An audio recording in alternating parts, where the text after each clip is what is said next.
Welcome to the third match in this league. Unfortunately, had some technical difficulties during the second match, so I was unable to upload it.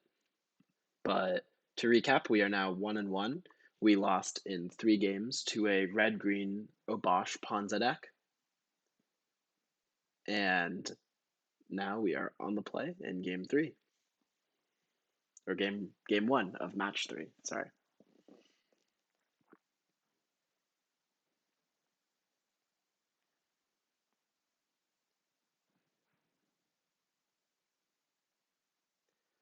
This hand, while a little bit weak, does make all of its land drops, has a Mystic Sanctuary, has a Force Negation, has a Path to Exile to answer any early aggression, and we always know that we have Yorion ready to play, so I think that it's pretty well rounded against any deck that we could be facing.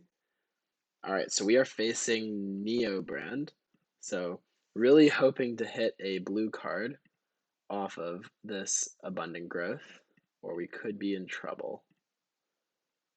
Come on, blue card. All right, we got a blue card. We are in business. If they go for it here, we'll be able to punish them with a Force of Negation.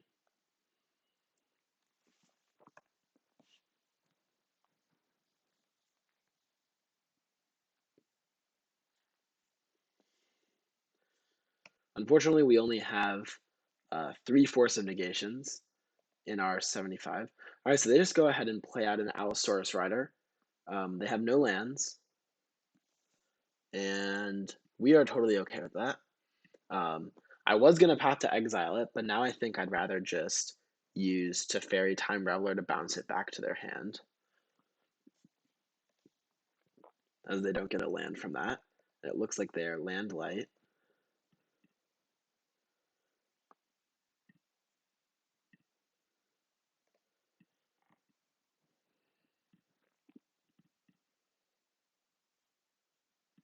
We could also just race it with Uro. Kind of pick your poison. Once this deck doesn't go off in the first couple turns, it becomes really hard for them to win, especially against a deck like ours that uses counter spells.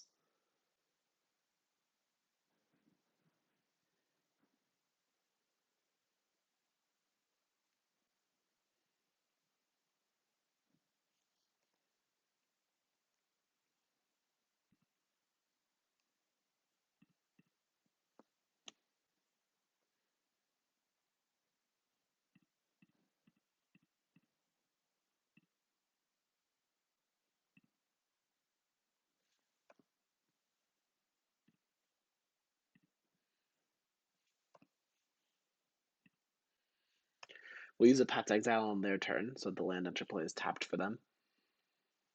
And then we'll be able to play Yorion.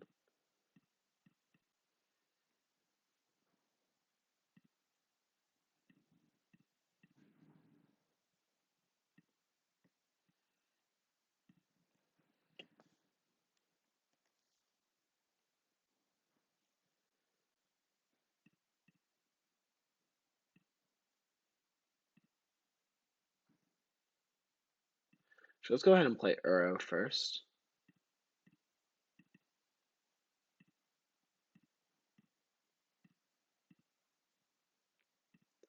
It's a quicker clock. And that means we can play the Omen of the Sea potentially, assuming our opponent doesn't try to go off. We can play out this Omen of the Sea and then blink it with Yorion to get super value. Serum Visions is okay.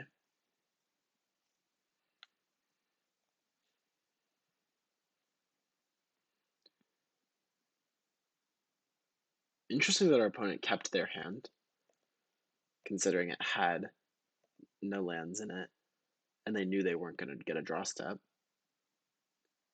Oh, no, they were on the draw, so they were hoping if they drew one land, I assume they could have gone off. But as it is, no such luck.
Nothing in particular we're looking for here. With one Force of Negation and Teferi in play, I feel very safe, as our opponent won't even be able to Pact of Negation or Veil of Summer, even if they were to go off here. Looks like they are going to try to go off.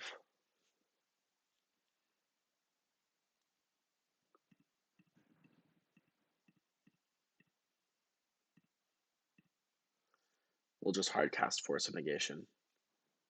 That's game. Alright.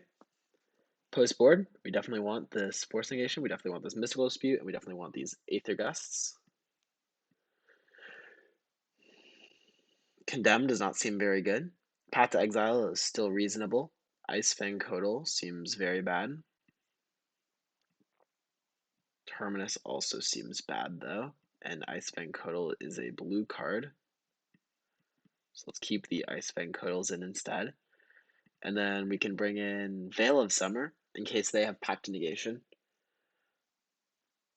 Sometimes post-board games slow down a little bit as the opponent tries to hold up a single Veil of Summer in addition with their combo, but it really just depends on their hands.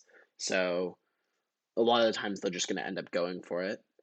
But I still think that Veil of Summer is better than something like, well, we don't want to cut our blue cards too much, so let's just stick with this. We're on 2 Veil of Summers as a way to counteract their Pact Negations, but generally we're just looking specifically for Force Negation. Alright, this hand has Force Negation and Veil of Summer, and an Uro. Definitely a keep.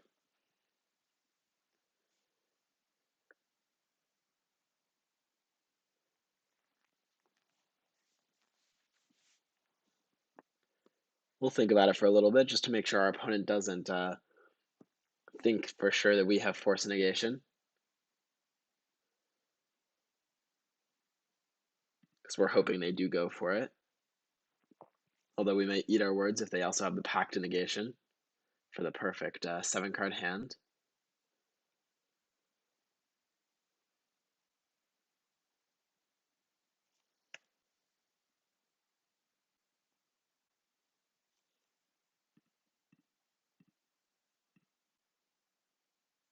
Alright, they do not have it. So, alright, and they concede.